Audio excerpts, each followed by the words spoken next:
Olá pessoal, tudo bem com vocês? Estamos começando o programa Resenha de Mercado na nossa Estúdio 92.3 FM de Cascavel. Eu me chamo João Fernando, sou gestor de negócios e todas as semanas eu tô aqui para mostrar para vocês aí o que fez preço no nosso mercado financeiro e no mercado corporativo em geral aí para vocês. Pessoal, a gente tem muita informação para vocês dos mercados esta semana, pessoal, tudo que rolou. Sempre dando os nossos recadinhos, não esqueça de seguir as redes sociais da rádio. Pessoal, entre nas nossas redes sociais, nós temos artigo, a cada 15 dias nós temos artigos saindo na programação, no portal, e também siga a gente nas redes sociais. Resenha de Mercado JF, nós estamos em todas as redes sociais. O programa está saindo inédito aqui agora, e depois lá no YouTube e no Spotify ele sai na íntegra todas as terças-feiras, 19 horas, para você poder rever o programa, compartilhar, tirar as suas dúvidas e entra na nossa comunidade. Nós estamos em todas as redes sociais, Resenha de Mercado JF.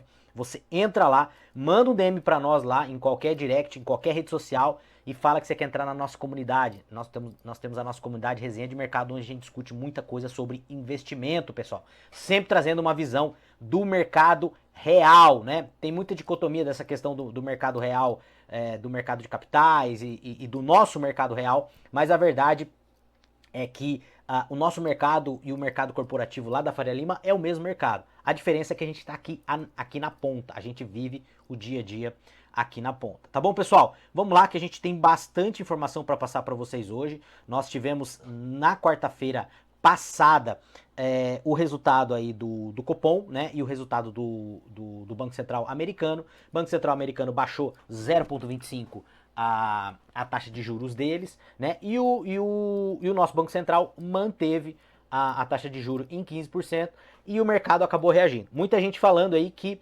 a gente pode diminuir, a gente pode ter corte de taxa de juros aqui no nosso mercado. Pessoal, uma coisa que a gente precisa entender, tá? Eu vi vários especialistas essa semana, pessoal, e assim, eu escuto muito economista, eu vejo muito todo mundo que tem para falar. Eu gosto principalmente de escutar quem fala aquilo que eu não concordo muito, né? E geralmente eu faço o contrário desses caras, né? Geralmente o que os caras lá as economistas lá da Faria Lima estão falando, geralmente eu tô fazendo ao contrário, tá? E não é porque eles estão errados e eu tô certo, não, pessoal. Que cada um tem a sua visão. Eu tenho a minha visão de investimento. Que cada pessoa tem o seu viés. Aonde ele se criou, como ele começou a investir, qual que era a realidade dele. E a minha realidade sempre foi do varejo, a minha realidade sempre foi do dia a dia. A minha realidade nunca foi realidade de grandeza. Realmente foi de começar pequeno e ir investindo até chegar aí na minha liberdade, né? Na minha liberdade financeira aí com os investimentos, né, pessoal? Então, assim, eu escutei vários economistas falando que a Selic já deveria estar mais baixa. Eu não concordo, tá? Eu não concordo. Até vi um grande economista dando uma palestra essa semana. Eu assisto bastante palestras de economistas. E ele falando assim, não, porque, veja bem, lá na época da Dilma, quando ele falando que a taxa de juro não tem nada a ver com a alta do dólar, enfim, a Selic não tem nada a ver com a alta de juro. Aí o repórter falou, o cara tava entrevistando, mas na época da Dilma lá, que ela baixou na canetada lá e acabou explodindo a inflação. Não, mas você veja bem, é que tudo tem a ver com expectativa, com confiança, e aí perdeu confiança. Mas é claro, claro, quando a economia não tá indo bem e você baixa a taxa de juro, você vai gerar desconfiança. É uma coisa óbvia, é uma coisa óbvia. O mercado está precificando, é claro que é confiança. Ou vocês acham que o Japão, que tem uma dívida maior que o PIB, 200 e lá vai bolinha por cento do PIB deles, ainda é uma economia que é uma economia rica, que é uma economia que ainda atrai investimento? Por quê? Porque os caras têm confiança. Você acha que os Estados Unidos, expandindo moeda, fazendo tudo que está fazendo no planeta, também com uma dívida crescendo aí, e ainda o pessoal comprando tesouro dele, comprando dívida dele. Você acha que é confiança? Agora, infelizmente, o Brasil é um país que já deu default várias vezes. É um país que já teve, se eu não me engano, são 7 moedas nós já tivemos, né? Então, assim, pessoal, é lógico que é confiança. Por isso que os Estados Unidos pode baixar a taxa de juros dele e a gente não pode. É a mesma coisa você é empresário. Você é empresário, você tem lá no teu histórico. Você abriu uma empresa, quebrou. Abriu outra empresa, quebrou. Ficou devendo pro banco. Fez parcelamento. Quebrou, fez parcelamento. Gente, quando você vai pedir empréstimo no banco, o banco vai te dar empréstimo pequeno e vai cobrar uma taxa de juro alta. É uma coisa lógica. Agora, você é um empresário que tem a tua vida que nunca teve problema. Pessoal, outra coisa, é natural você ter problema, tá? Principalmente aqui no Brasil. E lá nos Estados Unidos, mesma coisa. Tanto é que a gente tem uma percepção quando uma empresa entra em recuperação judicial aqui no Brasil, muito diferente dos Estados Unidos. Lá nos Estados Unidos, quando a empresa entra lá, que é diferente, né? Em recuperação judicial, isso as pessoas não olham de uma certa forma como se a empresa fosse quebrar. E aqui no Brasil não. Ah, então a recuperação judicial vai quebrar. Então, assim, são culturas. Mas por quê? Porque a gente já tem essa cultura tão dilacerada do Brasil. Por isso que a taxa de juros é tão alta, pessoal. Então é igual você empresário com o teu cliente. Você tem um cliente lá que paga certinho. E o cliente pede um pouco mais de crédito, você vai dar um pouco mais de crédito pro cara. O cara é certinho, sempre pagou. Agora você tem aquele cliente que sempre dá problema, que sempre tá refinanciando o débito. Cara, se ele tem lá o limite de compra, sei lá, de 10 mil, quando ele ficar devendo e reparcelar, você vai diminuir para 5 mil e vai cobrar um spread maior dele se for financiar ele. Cara, é uma coisa lógica. Aí vem os economistas, cara, que já foram ministros da Fazenda falando desse tipo de coisa, que é uma coisa que o cara... Cara, um pipoqueiro sabe fazer essa conta matemática. É claro que você não vai confiar. Ah, não, mas aí o problema lá da Dilma é que ela foi baixar a taxa de juros e as pessoas daí ficaram desconfiadas. Mas é uma coisa óbvia, gente. É cada coisa assim que...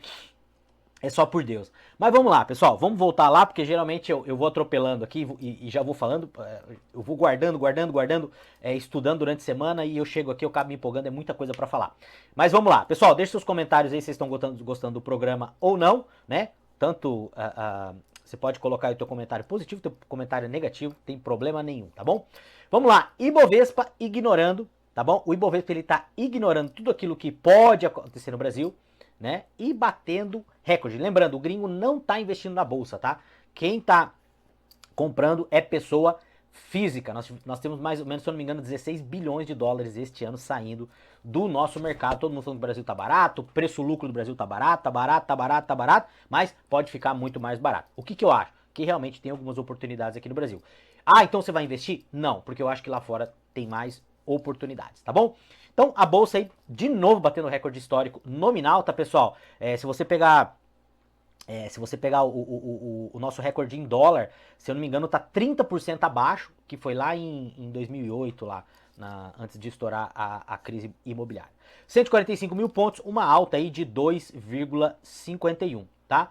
E no ano aí já uma alta de 21%, cara. Bovespa performando bem no ano. É sustentável? Na minha concepção, não. Tem investimento melhor, não é nenhuma recomendação. E aí, muitas empresas aí de varejo precificando aí, de repente, mercado americano, baixando taxa de juros, saindo dinheiro de lá e indo para mercados mais arriscados como o Brasil, tá bom? SP500 também ali já bateu o recorde histórico, né? Uma alta de 0,92 e no mês aí, no ano, uma alta de quase 14%. O dólar, pessoal, o dólar que vem arrefecendo, isso é muito bom pro Brasil, muito bom para nós, sempre falo para vocês, isso é bom porque isso reflete na nossa inflação, porque a gente ganha em real, mas a gente vive em dólar, e isso reflete também na hora da gente investir, porque a gente consegue comprar dólar mais barato, 5,32. Eu vou dizer para vocês que eu não acreditava que o dólar baixaria tanto assim. Eu sabia que ia dar uma arrefecida, chegou lá 6,30 também, era um exagero, né? O mercado estava bem inflamado, mas eu não achava que ia chegar tão baixo assim. É uma surpresa, mas é uma surpresa boa, pessoal, porque para onde o mercado for, eu tô posicionado. Se o mercado brasileiro explodir, eu tô pegando essa alta, que é 30% da minha carteira é Brasil, e mercado americano continuando crescendo, que as empresas lá tendem a continuar crescendo, principalmente agora com a baixa da taxa de juros, os REITs tende a se valorizar muito no mercado americano agora com a taxa de juros americana baixando mais. Então eu também estou posicionado lá com 70%. E o Bitcoin também estou posicionado, não é nenhuma recomendação. Sabe? Você quer saber como se posicionar? Entra lá na nossa comunidade para você ver o que você pode fazer. Tá bom? Então o dólar aí caindo quase 16%, 15,44% no ano. Bitcoin, pessoal, Bitcoin que chegou a bater lá quase 120 mil dólares, né? Deu uma caída e essa semana ficou quase no 0 a 0 aí, 115 mil dólares. E no ano, o Bitcoin também aí uma performance excelente, né? Excelente. 115 mil dólares, uma alta de 23,68. Só retificando aqui, tá, pessoal? O Bitcoin ele chegou a passar de 120 mil dólares este ano, tá? Fundos imobiliários, IFIX performando bem aí, 0,91 na semana e no ano aí 14,42. Também não achava que isso ia acontecer, mas eu também estou posicionado nos fundos imobiliários. Inclusive é a minha classe de ativos que eu estou com a maior perda hoje dentro da minha carteira. E quando a gente fala perda, não é que é perda, porque assim, a gente tem um jargão no mercado financeiro que diz o seguinte: você só perde quando você realiza. Então eu só vou perder se eu vender. Se eu não vender, eu não perdi. Entendeu? E eu não tenho intenção nenhuma de vender. Né? Comecei a me posicionar mais no Bitcoin agora. Eu falei para vocês que eu vinha comprando ali fundos imobiliários desde, né, da eleição de 2022. Eu falei que eu não comprava mais ações, só pegava os meus dividendos e recomprava fundo imobiliário. Não é recomendação, tá, pessoal? E o fundo imobiliário voltando a crescer aí, minha carteira vai performar. Com certeza vai performar e vai performar muito bem. Tá bom, pessoal? Para quem tava vendo aqui a nossa nossa tela aqui, eu acabei não passando os slides aqui, mas não tem problema, eu vou passar os outros slides aqui para vocês, tá bom, pessoal? Vamos falar um pouquinho agora de mundo corporativo. Quero passar algumas informações rapidamente aqui para vocês do mundo corporativo e depois a gente vai, eu vou discutir com vocês aqui algumas matérias específicas que eu separei para vocês aqui, para vocês verem. Lembrando, tá, pessoal? Esse aqui é o nosso relatório do mercado financeiro, um relatório bem objetivo que nós mandamos todos os sábados. Então, por exemplo, estou gravando o programa hoje. Quem está lá no nosso grupo já recebeu o relatório do mercado financeiro dessa semana, tá? Então, pessoal, falando um pouquinho aqui do nosso mercado, tá? O Ibovespa demonstrou resiliência durante a semana, oscilando em níveis elevados, tá bom? No dia 18, o índice alcançou 143 mil pontos, aproximando do recorde no intradia, registrado no dia 5/9. Tá? Esse movimento reflete uma força dos papéis de maior peso: Petrobras, Banco do Brasil e Embraer. O mercado segue sustentado por pesos pesados, mas a queda de empresas médias do setor de consumo mostra que o investidor está muito seletivo. Tá bom, pessoal? Dólar em queda também, né? A gente teve aí um recuo significativo aí de 0,7. Por exemplo, na sexta-feira fechando a 5,40, tá? O recuo do dólar é um alívio para os importadores, mas pressiona os exportadores, tá? Panorama setorial, o índice Small Cap com uma retração aí de 0,43, mais o IFIX Fundo Imobiliário, a gente teve uma alta aí de 0,57, mostrando resiliência no mercado imobiliário. E aí, pessoal, os indicadores, né, que são os sinais aí nossos com sinais contraditórios, tá? IPCA de agosto, nós tivemos aí uma retração de 0,11, primeira deflação desde 2024, tá? Inflação nos últimos 12 meses, pessoal, inflação de 5,13. Vamos lá, pessoal, a inflação nossa é 3%. A inflação nos últimos 12 meses está 5,13. Essa é a inflação do governo, tá? E eu não estou falando que o governo está maquiando, jamais, não quero dizer isso. O que eu quero dizer aqui é que cada um tem a sua inflação. A tua inflação foi de 5,13? Pessoal, a minha inflação, que eu calculo, que eu levo tudo na ponta do lápis, a minha inflação nos últimos 12 meses é mais de 15%. E a maioria dos brasileiros, eu tenho certeza que é mais de 15%. E aí, pessoal, nós temos uma banda de tolerância que é ridícula, essa banda, que ela é de 1,5 para cima e 1,5 para baixo. Só que esse 1,5 para cima e 1,5 para baixo não é 1,5 e não é 1,5 para cima e 1,5 para baixo. É 50%. É 50%. Você imagina, você tem uma meta lá de faturamento, né? Uma meta de faturamento lá de 100 mil. Só que você tem uma tolerância. Você tem uma tolerância de 50% para cima e 50% para baixo. Então, se você faturar 100 mil, mas se você faturar ali 50 mil, pô, tá show de bola. Tá show de bola. É metade. É metade. E no Brasil sempre fica pra cima. Então, cara, é ridículo. É ridículo. A nossa inflação é um absurdo. Enquanto o governo continuar imprimindo moeda, a inflação não vai parar. Em 17/9, o Compom manteve a Selic, citando cautela diante da inflação e alta de riscos externos. Venda do varejo e dado do Caged vieram fracos também, tá? Mercado americano, Fed inicia ciclo de corte. Então, no dia 17, corte histórico. Fed cortou 0,25 pontos percentuais na primeira redução desde 2024, registrando um mercado mais fraco. Perspectiva para 2025. Fed sinalizou mais cortes agora em 2025, mas Treasuries de 10 anos subiram para 4,13. Isso é alto, tá, pessoal? No dia 18, o Dow Jones, SP500 e a Nasdaq bateram recorde, mas ficaram mistas após corte. E aqui um detalhe, tá? Fed faz gestão de risco. O mercado, é claro, crescimento perde força, mas ainda não é recessão. E aí, você acha que os Estados Unidos vai ter recessão? Não vai ter recessão? O que você acha? E aqui alguns resultados das empresas americanas. Me conta aqui se você tem empresa americana. FedEx, tá? Eficiência premiada. Lucros acima do esperado impulsionaram as ações em 3,5% no aftermarket da semana passada, tá? Em alguns dias lá. Demonstrando que eficiência operacional vem compensando e vem aumentando aí. As empresas americanas estão performando bem, tá bom? Intel, pessoal, a Intel com IA como motor disparou 22% após aporte de 5 bilhões da Nvidia. Provando que a inteligência artificial ainda é o motor do mercado. Pessoal, essa semana a gente teve um anúncio que a Nvidia tá fazendo uma parceria com a Intel e as ações da Intel dispararam 22%, pessoal. A Intel que vinha aí patinando bastante, tá? Mercados asiáticos e europeu, tá? O Banco Central Europeu manteve lá sua taxa de juros em 2%, com Lagarde afirmando que a inflação está quase no alvo, né? O índice lá, a Stock 600, subiu 0,3 na semana. Índice Nikkei caiu 0,57 para 45.045, tá? O governo japonês lá manteve a taxa de juros em 0,5, mas sinalizou alta futura com os diretores votando por 0,75. Falando de Bitcoin, né? Bitcoin e fundos imobiliários. Bitcoin com alta volatilidade na semana aí, né? E os fundos imobiliários. Cripto avança institucionalmente com menos terra de ninguém e mais compliance, tá?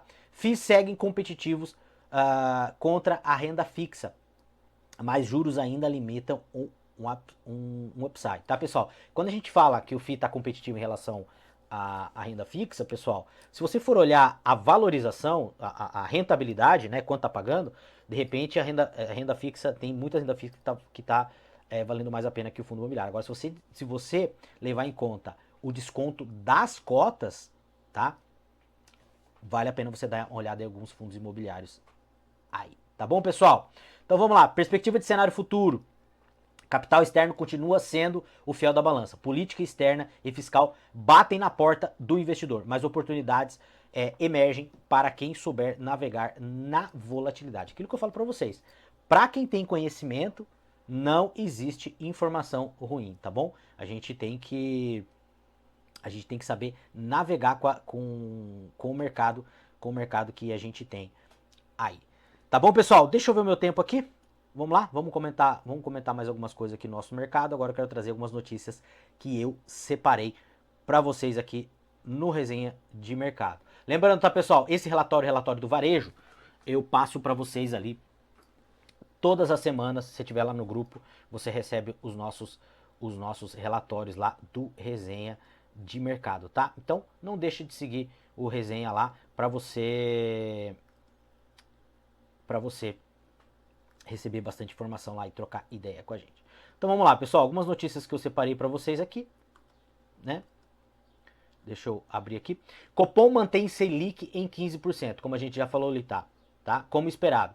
E repete o recado de cautela. A decisão de manutenção já era amplamente esperada pelo mercado financeiro e havia sido praticamente antecipada pela diretoria do Banco Central. O Comitê de Política Monetária, o Copom, do Banco Central, decidiu nesta quarta-feira, dia 17, manter a Selic em 15%. A taxa básica de juros da economia, A decisão de manutenção já era amplamente esperada pelo mercado, né, financeiro e havia praticamente sido antecipada aí pela diretoria do Banco Central na reunião de julho. Pessoal, falando, a Selic teria que estar mais baixa? Bom, Brasil segue aí sendo, eu não sei se é o primeiro ou o segundo maior juro real do planeta, mas a verdade é aquilo que eu falei na introdução para vocês, pessoal. Não adianta. Ah, mas se a Selic baixar, não vai fazer diferença. Não sei. Você confia? Você financiaria? Você iria financiar o Brasil aí com uma taxa Selic aí, sei lá, de 7%? Eu acho que a maioria dos investidores não iriam financiar o Brasil com esta taxa. E aqui outra matéria bem interessante, tá bom, pessoal, da Revista Oeste. Nestlé se diz assustada com a inflação. CEO no Brasil afirma que a disparada nos preços do cacau e do café pressionam produção e afetam as margens. Pessoal, uma coisa muito interessante, a Nestlé aqui no Brasil, tá? É o terceiro maior mercado da Nestlé no planeta, pessoal. E aí o CEO deu uma entrevista para a Revista Oeste falando dessa preocupação. A Nestlé Brasil vive um dos maiores desafios da sua história recente. O preço do cacau e do café disparou e pressionou os custos de produção. Nunca tínhamos visto uma inflação assim, diz Marcelo Melchior, CEO da companhia. O executivo fez análise durante um podcast de frente com o CEO da Revista Oeste. Pessoal, só para vocês terem uma ideia, a multinacional registrou um aumento de 2 dígitos na receita no último ano, tá? Teve um crescimento muito bacana. Mas a queda no volume preocupa. E aí, pessoal, quando a gente fala de registrar receita maior de 2 dígitos, não quer dizer que sobrou esses 2 dígitos para ele. Porque muitas vezes a empresa está vendendo mais, mas lá na linha está sobrando quase nada para a empresa, está sobrando cada vez menos por causa de tudo da inflação, por causa do custo do Brasil, tá? Só para vocês terem uma ideia, o café moído registrou uma alta de 80% nos últimos 12 meses. Pessoal, eu que o digo, gosto de tomar café, compro o meu cafezinho lá pela internet, cara, e subiu muito mesmo, o café praticamente dobrou, 82% nos últimos 12 meses, ante 2 meses até abril de 2025. Segundo o senhor, o preço do cacau subiu 78% nos últimos 12 meses, pessoal. Então, a gente está vendo aí que realmente está fazendo água para as empresas brasileiras. E aqui, outra notícia para vocês. Pessoal, tudo que eu estou trazendo para vocês aqui, veja, o meu intuito aqui, eu sempre falo para vocês, é para você olhar o que está acontecendo e direcionar para os teus investimentos. Quando a gente está falando, quando eu trago uma notícia de política aqui, eu não sou comentarista político. Eu entendo de investimento, eu entendo de venda, eu entendo de varejo, eu entendo de indústria, eu entendo de ir lá e trabalhar. Eu não entendo de política, entendo pouco de política. Mas quando eu estou trazendo matérias aqui para vocês falando de política, não é que eu quero falar de política, eu quero que vocês analisem o contexto, porque em todo o país a política ela afeta demais o mercado. Aqui no Brasil, afeta muito mais. Lá nos Estados Unidos, a política que o Trump faz afeta o mercado. Aqui no Brasil, a política que o nosso governo faz afeta muito mais o nosso mercado. Porque o nosso mercado é muito mais sensível ao governo, às manobras do governo. Porque a Constituição dá esse poder pro Estado, entendeu? O Estado subsidia muita coisa aqui no Brasil. Não que nos Estados Unidos não seja subsidiado. Os Estados Unidos subsidia lá a empresa de tecnologia, subsidia a agricultura. Os Estados Unidos faz tudo. Tudo que os Estados Unidos fala, pessoal, de capitalismo, eles não fazem na íntegra também, tá? Eles fazem protecionismo, eles querem derrubar. A gente teve a notícia agora do TikTok, que o governo americano tá obrigando a China a vender o TikTok para eles. Então, pessoal, não vem historinha de capitalismo, cara. É capitalismo pros outros. É igual aquela história. Capitalismo, livre mercado. Não, livre mercado. Se alguém entrar na tua casa e começar a mexer na tua geladeira, você vai deixar? Você vai proteger a tua geladeira. Então, o governo americano, o governo brasileiro, o governo europeu, gente, essa coisa de capitalismo, não, do livre mercado, do liberalismo, né? Não, vamos ser liberal, lá, a mão invisível de Adam Smith. Pessoal, tudo muito válido, mas tudo que é extremo não funciona. A gente sim precisa do Estado protegendo os nossos interesses, mas claro, a gente precisa de um Estado menor. E aí, pessoal, quando eu trago essas notícias aqui para vocês, é para vocês entenderem que o que eu quero trazer para vocês é um viés para que vocês possam proteger, olhar os investimentos de vocês e proteger os investimentos de vocês. Então aqui, ó, MP do setor elétrico é aprovada com alterações e mercado de energia solar escapa de novas tarifas. Tinha uma MP e essa MP parece que estava dando um poder que a ANEEL poderia exercer ou não de tarifar até 80% da luz que você iria produzir. E dizia algumas pessoas que isso poderia inviabilizar quem tem energia solar em casa. E lembrando, pessoal, o Brasil é um dos países que mais utiliza hoje energia solar. E existem alguns especialistas da ANEEL, não sei se é ANEEL, que estava falando que existia alguns momentos que estavam tendo pico de energia na rede, sobrecarregando a rede de tanta energia que estava sendo gerada. E aí, pessoal, o que eu quero mostrar para vocês aqui, que nada no Brasil tem previsibilidade. E para investimento a gente precisa de previsibilidade. Eu falo muito isso lá nas aulas do Resenha de Mercado, pessoal. Porque você imagina uma empresa que gastou lá $500 mil, a empresa gastou 1 milhão em placa de energia solar, quanto que essa empresa consumia, e aí ela financiou para colocar aquilo, e ela colocou aquilo no custo operacional dela, e dali a pouco vem uma tarifa de 80%, e ele tem que terminar de pagar o financiamento agora, e a energia dele volta ao custo que era antigo. Gente, a empresa quebra. Então é isso que eu tô falando para vocês.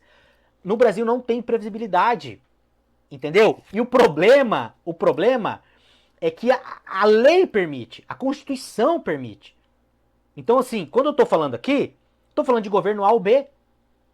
Agora, a gente tem que aprender a jogar o jogo. Então por isso, pessoal, que cada dia mais eu desanimo de investir no Brasil, tá? E aqui, ó, outra coisa. Após pressão de Lira e derrota no Congresso, o governo Lula libera 3 bilhões da saúde para negociação com parlamentares. A verba será usada para a compra de equipamentos, reforma de unidades de saúde, renovação da frota de ambulância e contratação de equipe do programa Saúde da Família. E aí, pessoal, o que acontece? Então, o governo parece que sofreu uma derrota lá no Congresso, e agora ele vai tirar 3 bilhões que era da saúde e ele vai dar ali para os deputados, para os congressistas, vai dar, parece que senador vai receber um valor bem maior, parece que deputados da base 5 milhões, senador 18 milhões, e quem não estava votando com o governo vai receber esse valor menos 40%, né, vai ser penalizado. E aí vem aquela outra discussão, pessoal, que eu não vejo, né, falo para vocês, eu não sou especialista em política, mas eu não vejo essa discussão. Gente, deputado, senador, esses caras não tem que ter verba na mão. Não tem. Deputado tem que estar lá para fiscalizar o governo e para votar e para votar lei. Não tem que ficar pegando dinheiro para levar para base. Que esse dinheiro, sim, na maioria das vezes, ele é utilizado para criar um ambiente com parceiros que vão fazer com que votem nele. Não deveria ter isso. Deputado não deveria pegar dinheiro. Primeiro, a coisa já está invertida. Quando eu falo para vocês que o problema nosso é estrutural, o sistema foi feito errado. Entendeu? O dinheiro sai dos municípios, sai do estado, vai para a União e depois volta. Tá errado. Tem que ir um mínimo para a União. Tem que ir um mínimo. Tem que ficar aqui o dinheiro. Onde as pessoas estão. Porque eu na minha cidade, nós na nossa cidade, a gente sabe para onde que tem que ir a grana. Ah, mas tem que investir não sei quantos % na educação. Tá, mas a nossa cidade é uma cidade que tem muitos idosos. Por exemplo, a gente tem muita cidade aqui no Paraná, que são cidades agrícolas, cidades pequenas, que a maioria da população é idoso. Então, essa verba essa cidade, a verba que vem, deveria ser gasto mais para os idosos e menos para as crianças, porque tem menos crianças na cidade. Não, mas tem que gastar X com a educação. Você entendeu? Você não maximiza. Por quê? Porque o dinheiro está indo para lá e depois volta. E muitas vezes volta grana com deputado. Tá errado isso aí, tá errado. Então isso que eu falo para vocês. Mas qual que é o meu viés aqui falar de política? Não. É trazer essa visão para você, porque quem tá financiando isso aqui é você. É a empresa, é a tua empresa. É a empresa que você comprou lá para investir. É ela que tá financiando. Então será que vale a pena você colocar a tua grana nessa empresa? Será que vale a pena?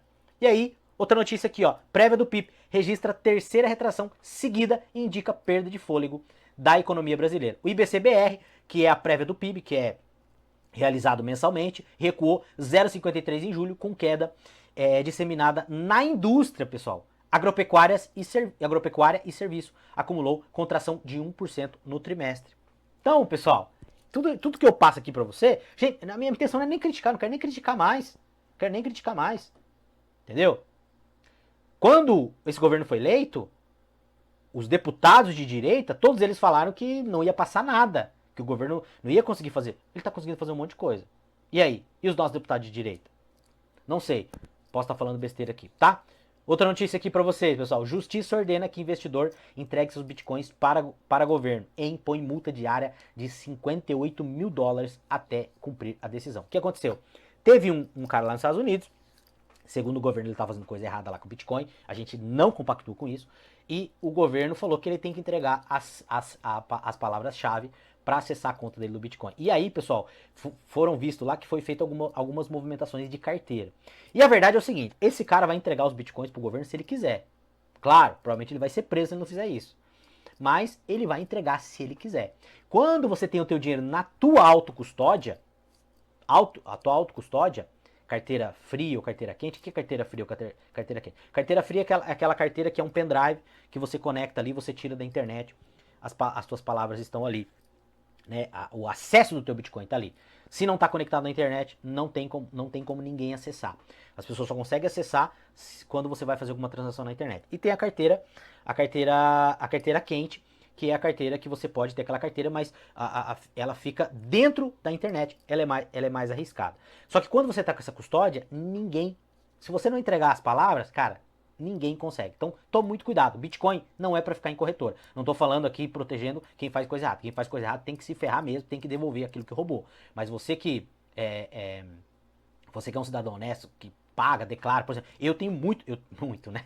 Muito. Eu tenho Bitcoin, pouco Bitcoin. Mas o meu Bitcoin, todo ele é declarado, tá? Mas tá numa carteira fria. Era da IA e dos humanoides exigirá nova política global de redistribuição de renda, diz Rei Dalio. Rei Dalio aqui, que é um dos maiores investidores, estou lendo um livro dele agora, muito bom, que fala a nova ordem mundial, da economia, enfim, muito legal o livro, comecei a ler agora, o cara é muito bom, ele está falando aí que a IA vai atrapalhar. Pessoal, a verdade é o seguinte, na Revolução Industrial, quando veio a Revolução Industrial, todo mundo falou que todo mundo ia perder o dinheiro por causa das máquinas. Quando veio a internet, a mesma coisa. Então, assim, pessoal, a gente sempre vai dar um jeito de readequar, tá? Bessent, né, o secretário do Tesouro americano, diz que Estados Unidos está em crise imobiliária e precisa de juros mais baixos. Aquele comentário que eu fiz com vocês anteriormente. Os REITs podem ser muito beneficiados agora com essa baixa aí da taxa de juros americanas. Tá bom, pessoal? Pessoal, tinha muito mais coisa para falar, não deu tempo, nós vamos comentar lá no Resenha de Mercado, lá na nossa comunidade.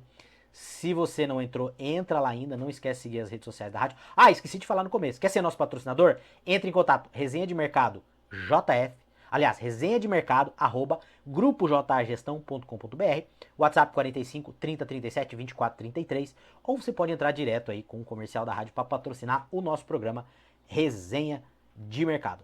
Tá bom, pessoal? Um resto de semana abençoado para vocês aí. A gente se vê na próxima semana nesse mesmo horário aqui. Um grande abraço e